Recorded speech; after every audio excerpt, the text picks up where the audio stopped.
Hello everyone, welcome to my channel AY study easy learning. हम लोग friends यहाँ पे जो है आर ओ का जो हिंदी का प्रीवियस ईयर का क्वेश्चंस है उसको कर रहे हैं। तो फ्रेंड्स इसके पहले हम लोग 2010 का कर चुके हैं, 2013, 2014 का हो चुका है, आज जो है 2016 का करेंगे। तो फ्रेंड्स ये काफ़ी इंपॉर्टेंट सीरीज होने वाली है, आप लोग इसको ज़रूर करिएगा क्योंकि जो भी एग्ज़ाम्स अभी आने वाले हैं सब में हिंदी पूछता ही पूछता है और वो पीछे के क्वेश्चंस को काफ़ी रिपीट भी करते हैं जो पहले एग्ज़ाम में आए हुए होते हैं। खासकर जो लोग आर ओ की तैयारी कर रहे हैं वो तो ज़रूर ही प्रीवियस ईयर के क्वेश्चन को देखिएगा। तो चलिए फ्रेंड्स इसका जो है क्वेश्चन हम लोग शुरू करते हैं। तो इसमें जो पहला क्वेश्चन है इसमें है एक वाक्य शुद्ध है, तो इसमें हमको शुद्ध वाक्य बताना है। तो ये है, स्वामी विवेकानंद का भाषण सुनकर उपहास उड़ाने वाले अमेरिकियों पर घड़ों पानी पड़ गया। तो ये वाला जो है ये शुद्ध है, ठीक है, ये शुद्ध है। बाकी क्या है कि बाजार का साप्ताहिक अवकाश सोमवार को रहता है, वह दुखी स्त्री वैधव्यता का जीवन बिता रही है और मैं सब परिवार सानंदित हूँ। तो ये जो तीनों दिए हुए हैं ये गलत हैं। तो चलिए देखते हैं कि कहाँ पे गलत हैं ये। तो इसमें जो है जो बाजार का अवकाश नहीं बल्कि बाजार में बंदी होती है और वहाँ पे क्या लिखा था, अवकाश। वैधव्यता शब्द का प्रयोग सदा स्त्री के लिए ही किया जाता है, अतः अलग से स्त्री शब्द का प्रयोग वाक्य में शब्द द्विरुक्ति के प्रयोग को दर्शाता है, अतः विकल्प सी जो है वो अशुद्ध वाक्य है। इसी प्रकार विकल्प डी में सानंद अथवा आनंदित शब्द का प्रयोग उपयुक्त होगा, न कि सानंदित।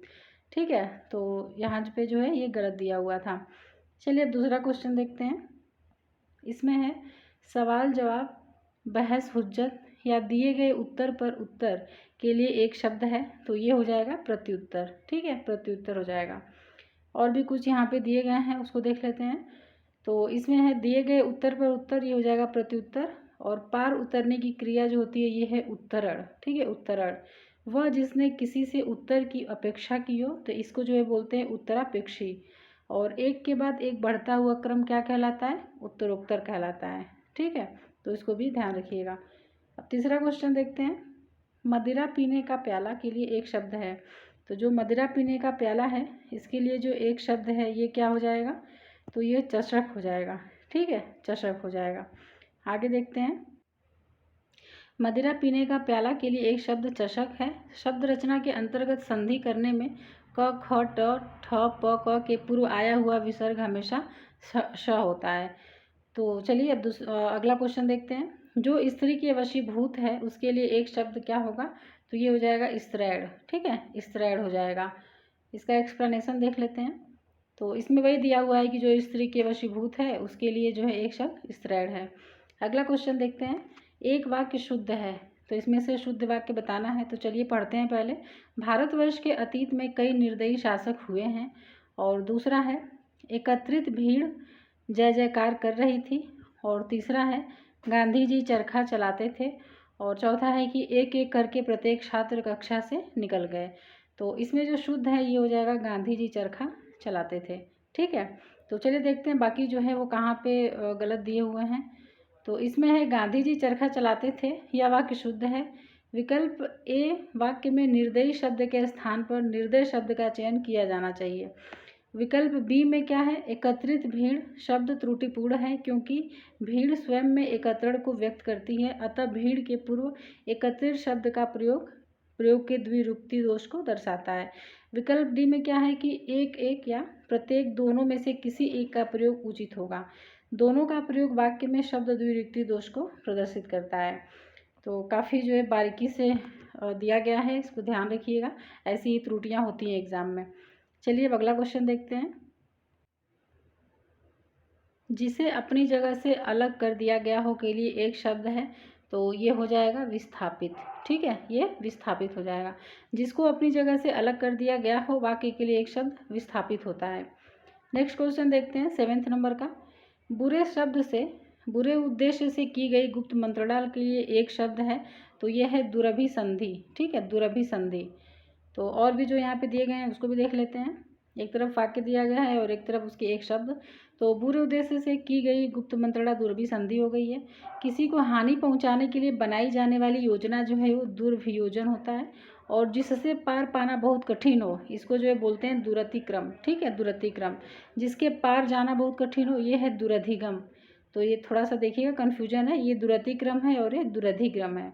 अगला क्वेश्चन देखते हैं फ्रेंड्स। 8वां क्वेश्चन जो है, वह कन्या जिसके साथ विवाह का वचन दिया गया है। तो इसके लिए एक शब्द जो है ये हो जाएगा वाग्दत्ता। ठीक है, ये हो जाएगा वाग्दत्ता।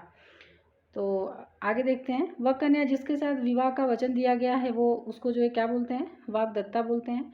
कन्या का विवाह कर देने का वचन देने की जो रस्म होती है वो वागदान होती है। तो देखिएगा अंतर है इसमें है कि कन्या जिसके साथ विवाह का वचन दिया गया है और कन्या का विवाह कर देने का वचन देने की जो रस्म है वो वागदान है। जो अपने वचन को पूर्ण करता हो वो वह जो है वाग्बद्ध हो जाएगा। तो चलिए आगे देखते हैं हम लोग। नेक्स्ट क्वेश्चन, ऐसी जीविका जिसका कुछ ठीक ठिकाना न हो। तो ऐसी जीविका जिसका कुछ ठीक ठिकाना ना हो उसके लिए एक शब्द क्या हो जाएगा, तो ये हो जाएगा आकाश वृत्ति। ठीक है, ये आकाश वृत्ति हो जाएगा। चलिए फ्रेंड्स अब आगे देखते हैं। मरणासन्न अवस्था वाला के लिए एक शब्द है, तो ये हो जाएगा मृतगामी। ठीक है, ये हो जाएगा मृतगामी।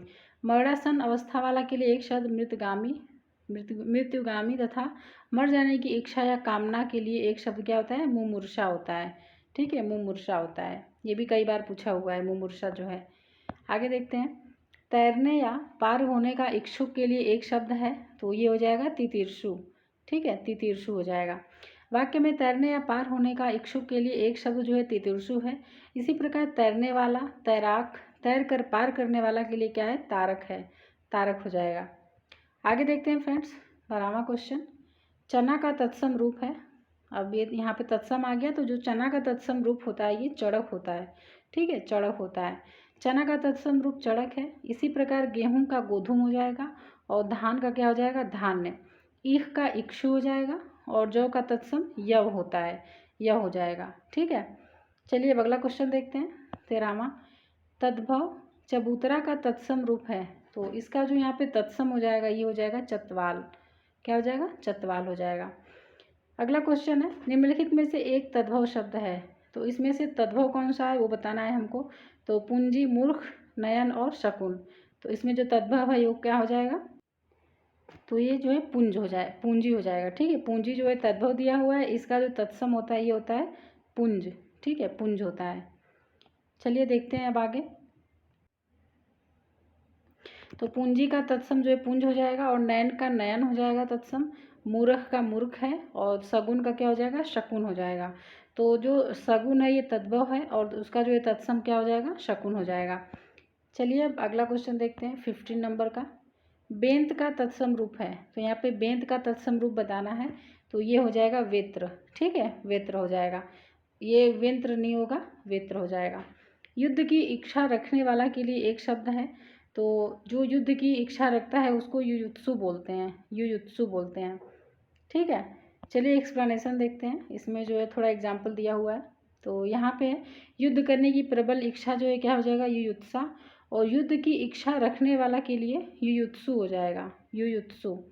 जो युद्ध करता हो उसके लिए योद्धा है और जो युद्ध में लिप्त हो तो ये जो है युद्धरत। और जो युद्ध में प्रवीण या कुशल हो तो ये युद्धवीर हो जाएगा। तो यहाँ पे युद्ध का जो भी है एक जगह दे दिया गया है, इसको आप नोट कर लीजिएगा। चलिए अब आगे देखते हैं, नेक्स्ट क्वेश्चन देखते हैं। इसमें जो तद्भव शब्द बताना है कि कौन सा तद्भव है। तो पंजर, पंचाली, पंडित और पंजीरी। तो फ्रेंड्स इसमें जो पंजीरी है ये तद्भव है। ठीक है, ये जो है तद्भव है, बाकी जो दिए गए हैं वो तत्सम है। अब आते हैं हम लोग अपने अगले क्वेश्चन पे। 18 नंबर का जो क्वेश्चन है इसमें भी तद्भव शब्द बताना है। तो अटल, आतुर, अतिथि और आजीर। तो इसमें जो अटल है, अटल, ये जो है तद्भव शब्द है। ठीक है, बाकी अतिथि, आतुर और जो अजीर है ये क्या है, तत्सम है। ऊन का तत्सम रूप है, यहाँ पे ऊन का तत्सम रूप बताना है, तो ये हो जाएगा उरुड़। ठीक है, उरुड़ हो जाएगा। थाली का तत्सम रूप है। तो फ्रेंड जो थाली है उसका जो तत्सम होता है वो होता है स्थाली। ठीक है, स्थाली होता है। आगे देखते हैं, थाली का तत्सम रूप स्थाली या स्थाल होता है। तो ध्यान रखिएगा, स्थाली है या फिर स्थाल दोनों जो है सही है। ब्रज किशोर प्रसाद सिंह पुस्तक हिंदी व्याकरण में क्या दिया हुआ है, थाली का तत्सम शब्द स्थाल दिया हुआ है। जामुन का तत्सम रूप है। तो जामुन का जो तत्सम है ये हो जाएगा जम्बू। क्या हो जाएगा, जम्बू हो जाएगा। और यहाँ पे जमुना का तत्सम रूप जो है वो यमुना होता है। ठीक है, यमुना होता है। आगे देखते हैं 22 नंबर का क्वेश्चन, एक तत्सम शब्द है। तो फ्रेंड्स इसमें तत्सम शब्द बताना है कौन सा है। तो जो इसमें डाकिनी लिखा हुआ है, डाकिनी, ये जो है तत्सम शब्द है। ठीक है, तो चलिए एक तरफ तद्भव है, एक तरफ तत्सम है, देख लेते हैं। तो यहाँ पे जो विनती है इसका तत्सम हो जाएगा विनति। ठीक है, विनति। मात्रा का थोड़ा सा इसमें ध्यान रखिएगा, मात्रा की वजह से ये तत्सम बन गया। और डायन या डाइन का जो तत्सम होता है ये डाकिनी होता है, डाकिनी होता है। और अटारी का जो होता है ये अट्टालिका होता है। ठीक है, अट्टालिका होता है। अब चलिए अब नेक्स्ट क्वेश्चन देखते हैं 23 नंबर का। इंद्रिय का विशेषण शब्द है। तो फ्रेंड्स इसमें इंद्रिय का विशेषण शब्द पूछा है, तो ये हो जाएगा ऐन्द्रिय। ठीक है, ऐन्द्रिय हो जाएगा। इंद्रिय का विशेषण शब्द ऐन्द्रिय है और इंद्र का जो विशेषण है ये ऐन्द्र होता है, ऐन्द्र। चलिए बढ़ते हैं अगले क्वेश्चन पे। तो इसमें एक वाक्य में विशेषण का प्रयोग नहीं हुआ है। तो किस में नहीं हुआ है? तो जैसे है कि वह विद्यार्थी है, वह लड़का विद्यार्थी है, वह प्रबुद्ध विद्यार्थी है, वह परिश्रमी भी है। तो किस में जो है विशेषण का प्रयोग नहीं हुआ है? तो ये जो है ए हो जाएगा, वह विद्यार्थी है। इसमें जो है विशेषण का प्रयोग नहीं हुआ है। चलिए फ्रेंड्स अब नेक्स्ट क्वेश्चन देखते हैं। विकल्प बी, सी और डी में वह का प्रयोग सार्वनामिक विशेषण के रूप में किया गया है, जबकि विकल्प ए में वह शब्द का प्रयोग केवल सर्वनाम के रूप में किया गया है। इसमें विशेषण का प्रयोग नहीं है। तो चलिए अब नेक्स्ट क्वेश्चन देखते हैं 25। इसमें कह रहा है कि एक विशेषण शब्द नहीं है। तो एक विशेषण शब्द नहीं है, कौन सा वो बताना है हमको। तो ये हो जाएगा लांछन। ठीक है, लांछन हो जाएगा। तो इसका आंसर सी हो जाएगा, लांछन। लांछन का अर्थ दाग, धब्बा, कलंक आदि होता है, यह विशेषण नहीं है। जबकि लाड से बना शब्द लाडला, लाज से बना शब्द लजीला तथा लापता विशेषण है। जो संज्ञा या सर्वनाम की विशेषता बताए उसे विशेषण कहते हैं, और जिसकी विशेषता बताई जाए वह क्या होता है? विशेष्य कहलाता है। विशेषण लगने से संज्ञा की व्याप्ति सीमित हो जाती है। आगे देखते हैं फ्रेंड्स अगला क्वेश्चन।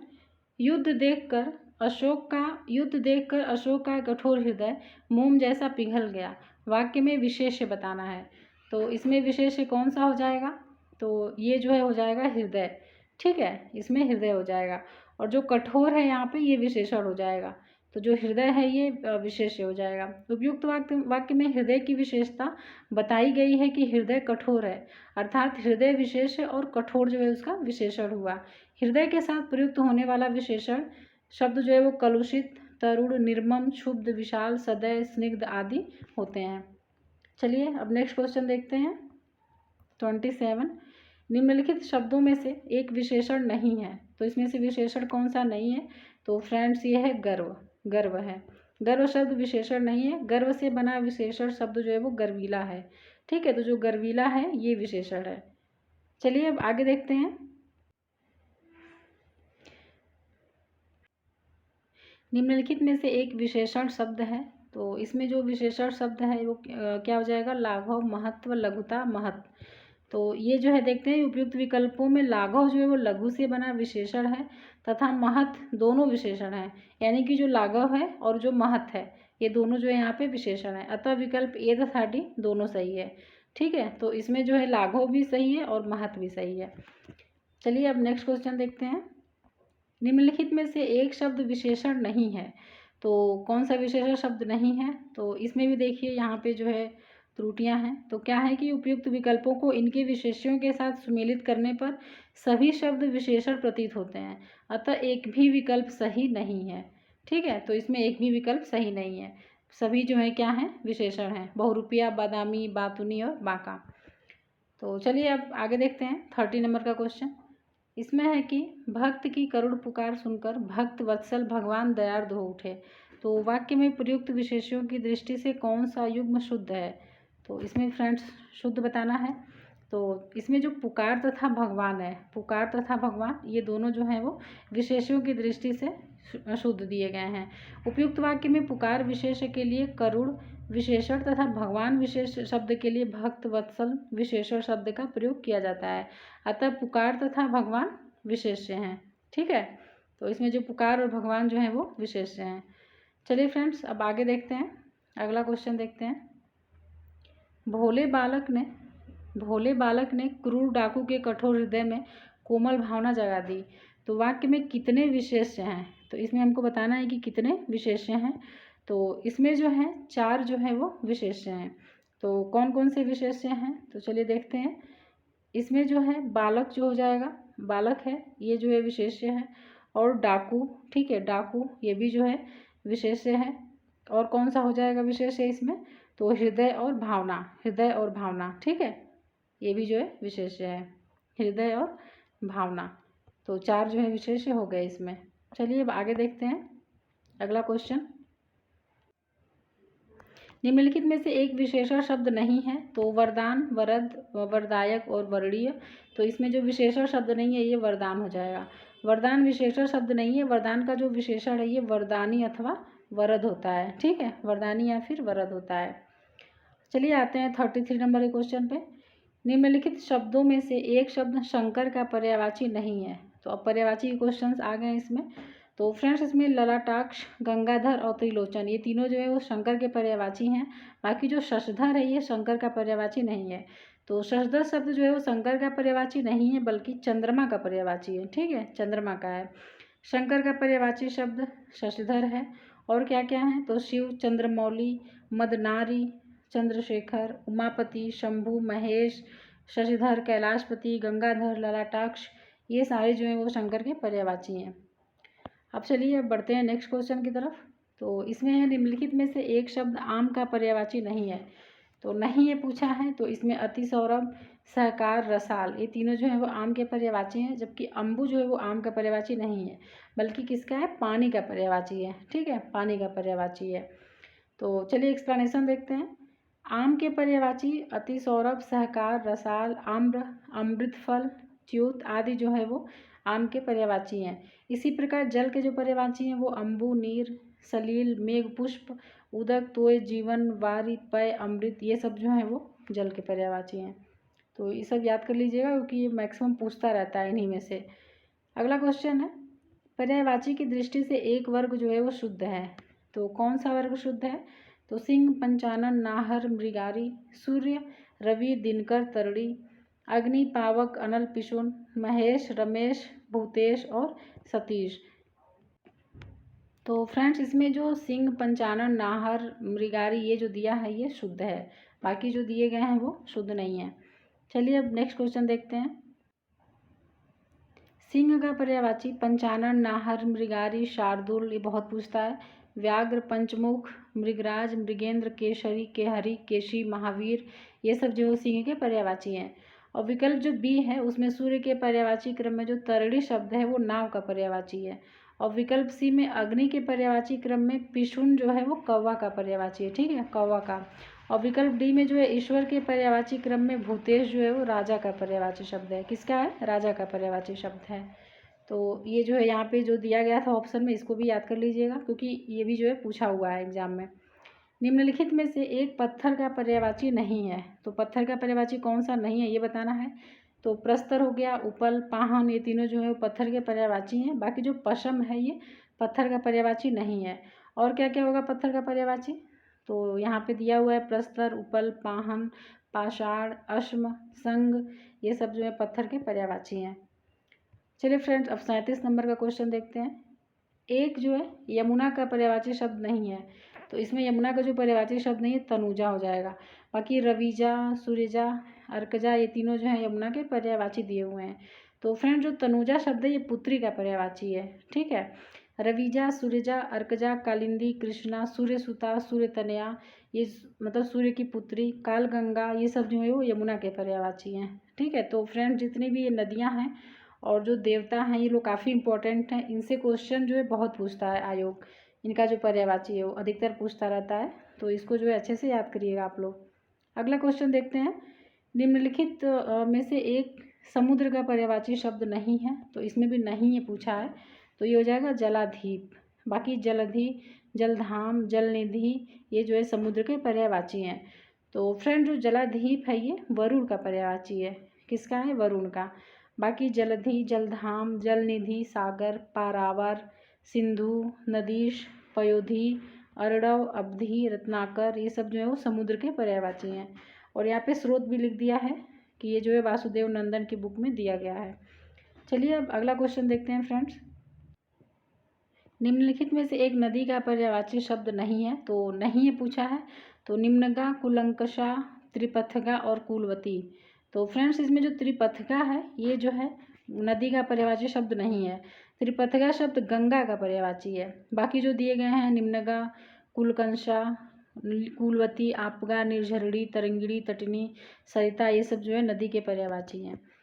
तो चलिए अब चलते हैं, अगला क्वेश्चन देखते हैं 40। इसमें निम्नलिखित में से एक विष्णु का पर्यायवाची शब्द नहीं है, तो यहाँ भी नहीं है बताना है। तो कमलेश, कमलाकांत, कमलापति और कमलासन। तो इसमें जो विष्णु का पर्यायवाची नहीं है ये हो जाएगा फ्रेंड्स कमलासन। कमलासन जो है कमलासन, विधि, विधाता, लोकेश, हिरण्यगर्भ, स्वयंभू, चतुरानन, आत्मभू, ये सब जो है ब्रह्मा के पर्यायवाची हैं। तो ब्रह्मा के पर्यायवाची भी काफ़ी इंपॉर्टेंट हैं। इन खासकर लोकेश और जो है आत्मभू ये सब जो पूछा हुआ है एग्जाम में, तो ये सब जो है वो ब्रह्मा के पर्यायवाची हैं। बाकी जो विष्णु के पर्यायवाची हैं तो ये हो जाएंगे कमलेश, कमलाकांत, कमलापति, विभु, विश्वरूप, गोविंद, दामोदर, ऋषिकेश, मुकुंद, विश्वंभर, अच्युत, गरुड़ध्वज, चक्रपाणी, और ये सब जो है वो विष्णु के पर्यायवाची हैं। फ्रेंड्स और भी आपको अगर पर्यायवाची देखना है तो इसी चैनल पे जो है पर्यायवाची कराया गया है, उसके क्वेश्चंस काफ़ी कराए गए हैं, तो आप जाके वहाँ से कर सकते हैं। चलिए अब आगे देखते हैं 41 क्वेश्चन को। निम्नलिखित में से एक स्वर्ण का पर्यायवाची शब्द नहीं है, तो स्वर्ण का पर्यायवाची नहीं है तो ये हो जाएगा हिरण्या।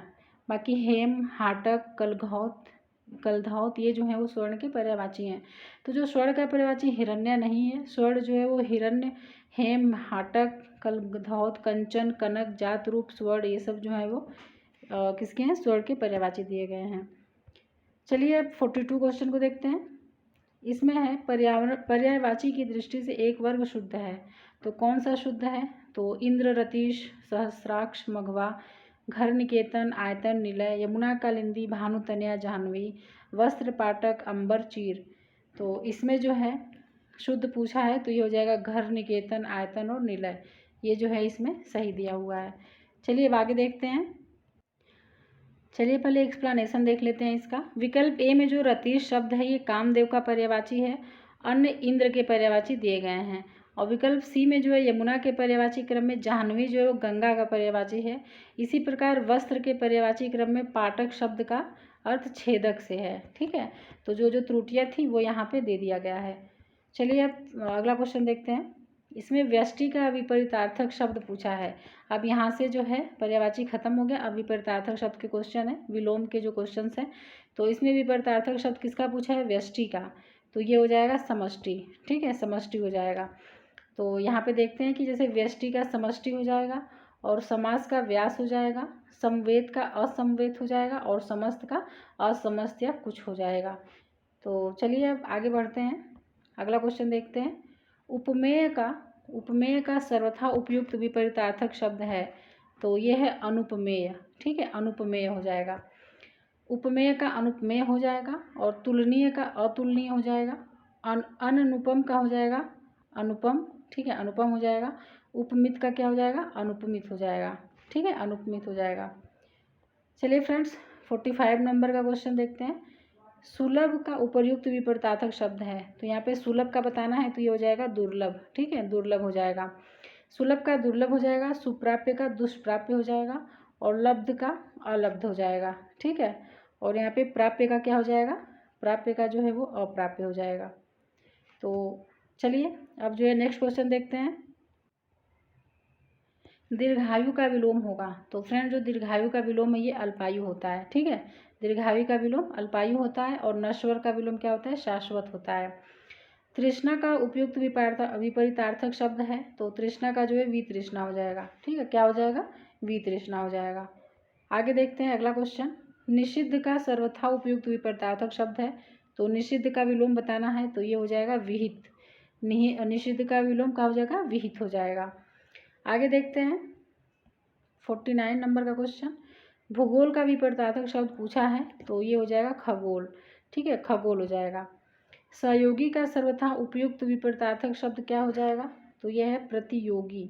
सहयोगी का प्रतियोगी हो जाएगा। यहाँ पे प्रतिद्वंदी बहुत लोग लगा के आए थे एग्जाम में, जबकि क्या होगा, प्रतियोगी हो जाएगा। तो सहयोगी का सर्वथा उपयुक्त विपरीतार्थक शब्द प्रतियोगी है, और अनुकूल का विलोम क्या होता है, प्रतिकूल होता है, प्रतिकूल होता है। चलिए अब 51 क्वेश्चन को देखते हैं।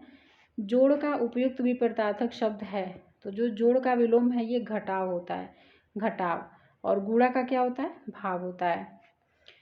अब आते हैं 52वें नंबर के क्वेश्चन पे। तो इसमें है कि एक की वर्तनी शुद्ध है, तो कौन सा इसमें शुद्ध लिखा गया है, तो इसमें जो शुद्ध लिखा गया है ये है उन्नयन। जो इस तरह से लिखा गया है ये शुद्ध है, तो ये देख लीजिएगा, ये भी काफ़ी कन्फ्यूजिंग होता है। तो ये है उन्नयन, ठीक है। अब चलिए अगला क्वेश्चन देखते हैं। एक की वर्तनी शुद्ध है, तो इसमें कौन सा शुद्ध लिखा गया है, तो ये आविष्कार, आविष्कार जो है वो शुद्ध लिखा गया है, ठीक है। और बाकी जो शब्द दिए गए हैं उनके शुद्ध रूप क्या हैं, तो जो देवर्षि है ये देवार्षि लिखा है, ये देवर्षि होता है। और निशब्द जो है वो निःशब्द होता है, और जमाता नहीं होता, ये जामाता होता है, ठीक है, जामाता होता है। अब आते हैं हम लोग 54 नंबर के क्वेश्चन पे।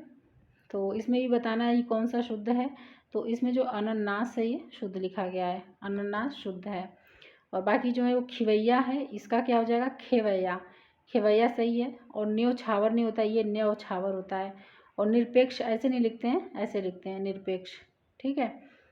चलिए अब अगला क्वेश्चन देखते हैं 55। एक की वर्तनी शुद्ध है, तो इसमें भी शुद्ध बताना है। तो इसमें जो है पर्यवसान, पर्यवसान जो है वो शुद्ध रूप से लिखा गया है। बाकी जो है कैसे लिखे जाएंगे, तो अनपेक्षित नहीं होता है, ये अनपेक्षित होता है, क्या होता है, अनपेक्षित। और ये क्लिष्ट लिखा है, तो ये भी गलत है, क्लिष्ट होता है, क्लिष्ट। और ये षट दर्शन लिखा है, तो ये भी गलत है, ये षट दर्शन होता है, ठीक है, षट दर्शन होता है। तो चलिए फ्रेंड्स अब 56 क्वेश्चन जो है उसको देखते हैं। पोषक का उपयुक्त विपरीतार्थक शब्द है, तो पोषक का जो विपरीतार्थक यानी कि विलोम शब्द हो जाएगा ये शोषक हो जाएगा, क्या हो जाएगा, शोषक हो जाएगा। अब आते हैं अगला क्वेश्चन। एक वाक्य शुद्ध है, तो इसमें से कौन सा शुद्ध है, तो चलिए पढ़ते हैं। यह तो अच्छा हुआ कि चोरों का पदार्पण होते ही मैं जाग गया। अच्छे लेखन के लिए शब्द संयम आवश्यक है। कक्ष में असंख्य जन समूह उपस्थित था। रामचरितमानस तुलसी की सबसे सुंदरतम कृति है।